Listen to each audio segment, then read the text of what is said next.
High school in Jakarta, sort of modern Sparta.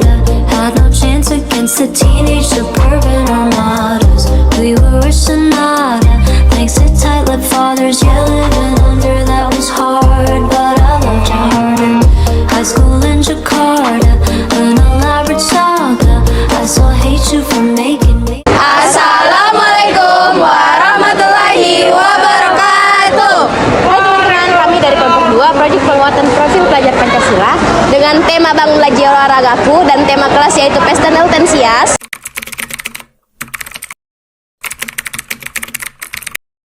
Nah, jadi itu tadi guys penjelasan mengenai apa sih itu Pesta Neutensias. Sekarang kita ingin beralih ke inti judul. Kira-kira apa ya judul dari kelompok kami? Jadi judul dari kelompok kami yaitu Podcast Cyberbullying. Nah, pasti udah pada penasaran dan ingin tahu mengenai lebih dalam lagi apa sih itu cyberbullying. Tanpa berlama-lama lagi, langsung saja kita menyaksikannya. Selamat menonton teman-teman. Assalamualaikum warahmatullahi wabarakatuh. Halo teman-teman, perkenalkan nama saya Muhammad Harira Nugra Putra. Saya sebagai pewawancara dan perwakilan dari kelompok 2 dari proyek P5 podcast dengan judul Cyberbullying.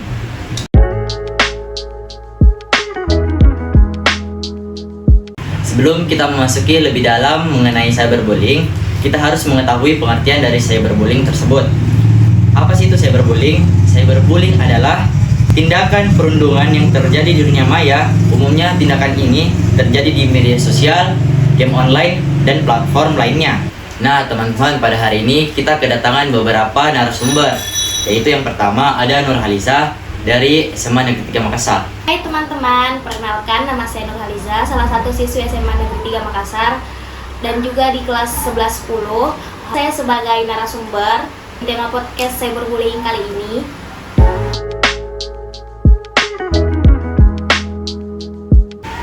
Halo Lisa, bagaimana kabarmu hari ini? Hai Harira, lumayan baik. Sebelum itu, bolehkah saya mengajukan pertanyaan mengenai cyberbullying? Boleh. Oke, baik. Pertanyaan pertama, menurut Anda sendiri, cyberbullying itu apa? Menurut saya, cyberbullying itu pembulian yang dilakukan di sosial media yang bersifat mengejek, mengolok, dan menjelek-jelekkan. Berarti cyberbullying ini kebanyakan terjadi di media sosial? Cyberbullying kebanyakan terjadi di media sosial, tapi bisa terbawa ke dunia nyata, begitupun juga sebaliknya. Oke, selanjutnya pernahkah Anda mendengarkan tentang kasus cyberbullying? Saya pernah mendengar dan juga banyak kejadian yang terjadi di sekitar lingkungan saya, apalagi penggunaan sosial media di zaman sekarang lagi tinggi-tingginya.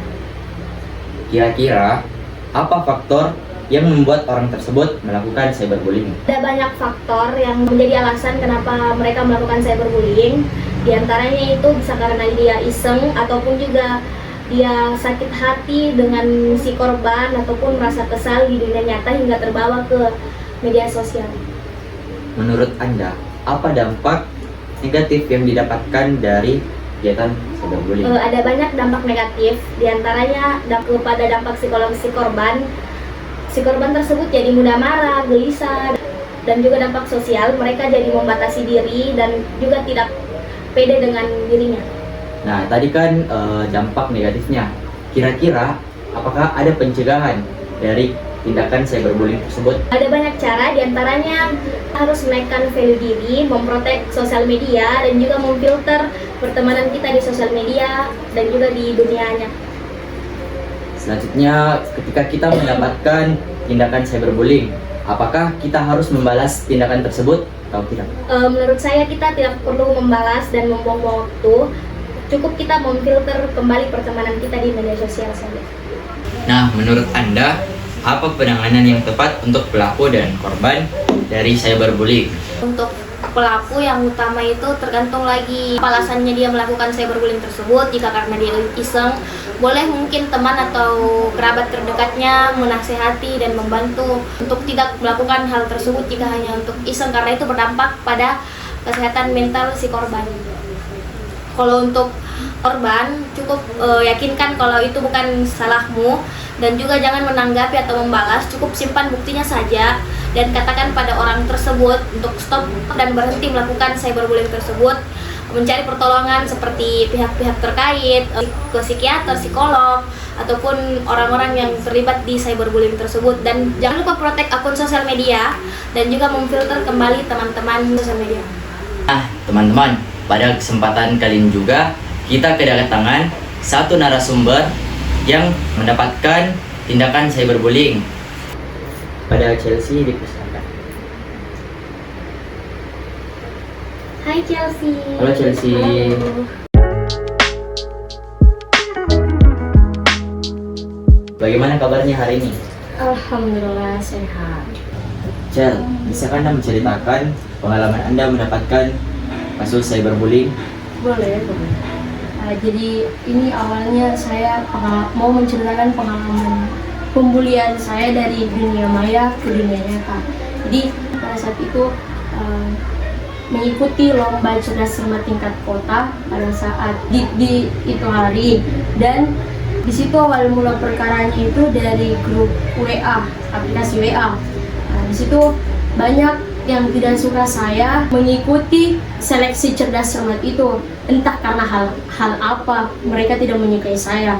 Nah, waktu demi waktu akhirnya pembulian itu berlanjut ke dunia nyata. Nah, pada saat itu dimana di itu hari saya seleksi 3 hari berturut-turut, dan di situ juga mereka ada satu dalang yang membuli saya dan terikut juga satu kelas mengikuti satu dalang ini. Di situ saya betul-betul tetap di mana saya harus fokus, karena pada saat itu betul-betul saya mau juga fokus yang namanya seleksi tingkat kota cerdas cermat mewakili sekolah saya, yaitu SMP Negeri 29 Makassar. Nah, di situ saya terbagi pikirannya karena pada saat itu betul-betul up and down-nya saya, mentalnya saya terganggu gugat. Karena pada saat seleksi itu pun saya banyak dikasih rangkaian materi, pokoknya untuk lomba tersebut itu. Dan di sisi lain ada tekanan dari pembulian itu, pembulian yang dimana ada satu orang di dalam kelas saya, laki-laki, yang kemungkinan besar dia sangat tidak menyukai saya. Dan begitu pula semuanya teman-teman kelas saya mengikuti satu orang itu. Jadi makanya pada saat itu pun saya ya tetap berjalan melewati proses itu, dan bisa dibilang berat sekali, sangat berat mental. Bisa dibilang mental saya hampir sedikit rusak karena betul-betul saya dibully ini sama satu orang laki-laki, tapi laki-laki ini bisa dibilang super, aduh Tuhan, Bisa jadi provokator. ya betul sekali. Nah, sesudah itu waktu berjalan, pada akhirnya saya juga mempunyai seorang ibu yang bisa dibilang saya selalu suka cerita kepada ibu saya, dan di situ saya juga mempunyai teman yang bisa dibilang seperti saudara saya yang selalu mengasih motivasi saya, support system ke saya. Ibu saya juga seperti itu, selalu menguatkan ke saya, dan ibu saya pernah bilang jangan pernah berhenti belajar karena dunia tidak pernah berhenti mengajarkan. Dan di situ pun saya termotivasi sama apa ibu saya bilang, oh walaupun saya dibully mati-matian di sini, salah satu proses pendewasaan yang saya alami pada saat itu. Dan di situ pun berjalannya waktu, mungkin Tuhan sudah capek melihat saya ngobatin pada saat proses pembulian itu, dan Tuhan membuka semua. Akhirnya pihak sekolah tahu bahwa ada kasus pembulian di kelas 97, dan di situ satu orang yang bertanggung jawab dipanggil dengan pihak kepala sekolah dan wakasek kurikulum. Nah, di situ pun pihak itu menceritakan awal mula saya dibully. Terus saya juga saya di posisi itu, ada ibu saya, ada saudara-saudara saya dan lain-lain. Nah, di situ mereka bercerita, pokoknya dia ceritakan bagaimana saya dibully, saya juga menceritakan bagaimana saya rasanya dibully sama satu orang ini. Dan Proses demi proses, akhirnya saya terpilih menjadi cerdas cermat perwakilan tingkat kota Makassar dan mewakili sekolah saya SMP Negeri 29 Makassar. Pada akhirnya si pelaku ini sudah minta maaf ke saya, tapi to be honest, saya masih menyimpan rasa dendam begitu dalam pada saat itu. Makanya saya memiliki aktivitas yang namanya boxing sama Muay Thai. Alasan saya mengikuti boxing sama Muay Thai balas dendam sama itu orang. Tapi lagi-lagi ibu saya selalu nasihati saya, jangan ada kata dendam. Kalau kita dendam, hati kita juga tidak tenang. Nah, maka dari itu bisa dibilang sisi positif dan negatif tentang saya merasakan pukulan ini ada. Negatifnya mental saya down, pokoknya mental saya hampir rusak lah pada saat itu. Dan sisi positifnya banyak orang-orang yang support sistem ke saya dan memberikan motivasi pada saat saya dibully. Itulah rangkaian cerita tentang saya merasakan yang namanya pembulian. Jadi ibunya Chelsea ini sangat berperan penting ya. Dan Sangat. teman-temannya juga. Betul. Alasan saya mau keluar dari zona itu karena ibu saya dan saudara-saudara saya itu yang kasih saya support system yang sangat tinggi. Wow, sangat berat dan sangat dalam ya ceritanya. Dan yang dapat saya tangkap dari cerita Chelsea itu, kita harus fokus di potensi yang kita punya. Iya, betul. Tidak usah balas dendam. Buang-buang waktu lah. Iya. Karena kalau kita juga balas dendam, apa bedanya sama dia Iya. sama kita? Jadi dari itu kita harus fokus di potensi apa yang kita punya. Seperti tadi Chelsea fokus di boxing dan lain-lain. Dan itu juga sebuah yang menurut saya pembelajaran itu pembelajaran yang sangat besar buat saya. Pembelajaran yang dimana proses pendewasaan saya pada saat itu. Benar-benar membuat mental kita menjadi up and down, usahkan pikiran dan membuat kita tidak fokus dengan apa yang kita tuju. Nah, dari itu kita harus fokus di potensi yang kita punya, dan yang pentingnya itu support dari orang-orang sekitar.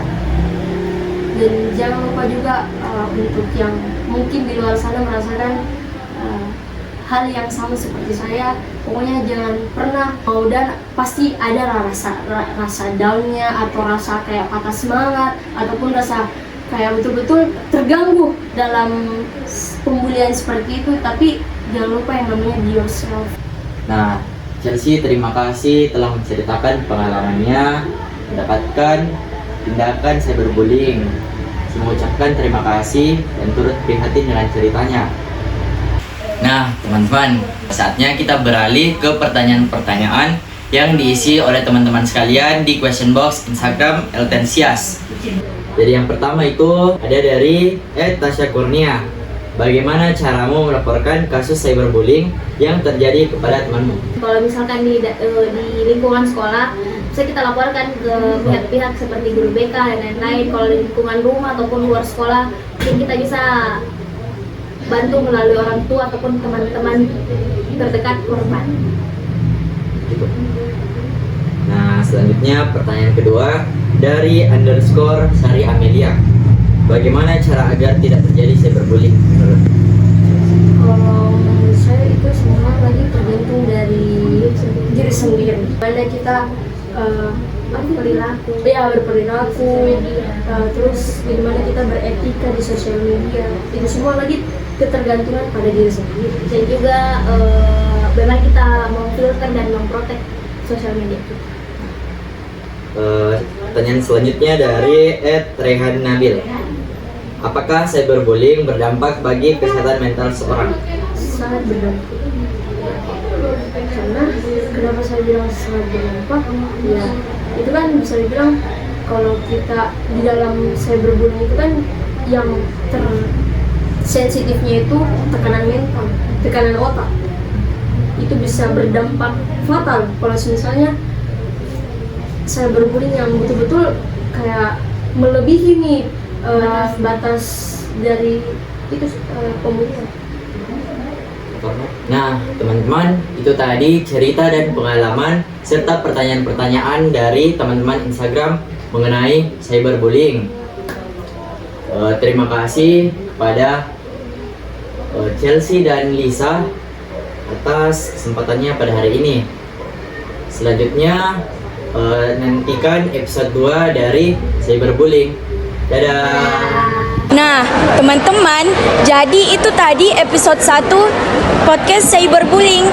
Semoga dengan adanya podcast episode pertama ini bisa jadi bermanfaat ya teman-teman.